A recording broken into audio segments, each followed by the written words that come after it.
ำลังอ่าง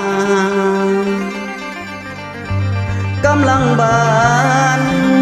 ที่อายส่งละมอบให้แม่สมยงดำรงความหลักไว้อย่าไล่หลังบัดหาสาวและพี่ขอฝากให้เจ้าพี่ขอฝากให้เจ้าตั้งมือบัดย้ำไกล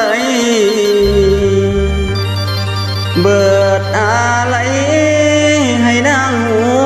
วนส่งคืนอย่าล้อซา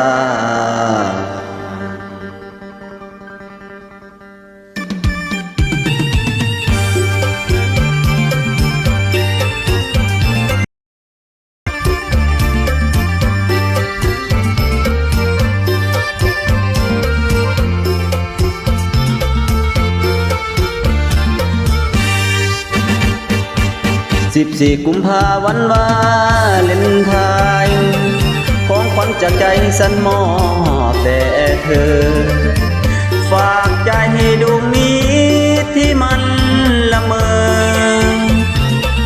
คิดถึงเธอไม่มีวันลืมกุหลาบสีแดงที่มอบแด่คุณเพื่อเป็นไออุ่นเมื่อยามบุญเหงาฝากไปกระซิบหัวใจเบาๆเมื่อยามคุณเศร้ามันคงผ่อนคลาย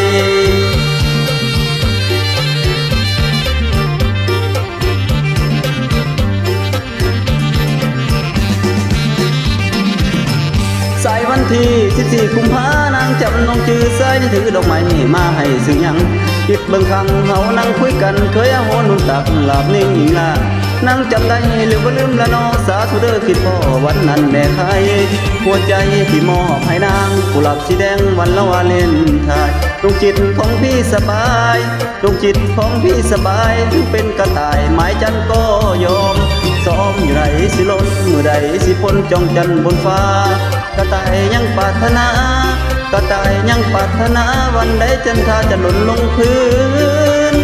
ดินไม่สิ้นชีวิตขอคอยต่อไปแม้มันจะไม่ให้ซึ่งความหวังกุหลาบแดงเจ้าเอ๋ยขอเจ้าจงฟังวันไหนเขาสั่งเจ้าจงคืนมาขึ้นมาบ้านเมืองสั้นมันเก่าเขาเหมือนนะเจ้าคือเจ้าอย่าลองให้คิดพ่อคนทรงเด้อนางให้คิดพ่อคนทรงเด้อนางคันจะมั่งมันใจส่งคืนเด้อน้องส่งคืนเด้อนางน้อง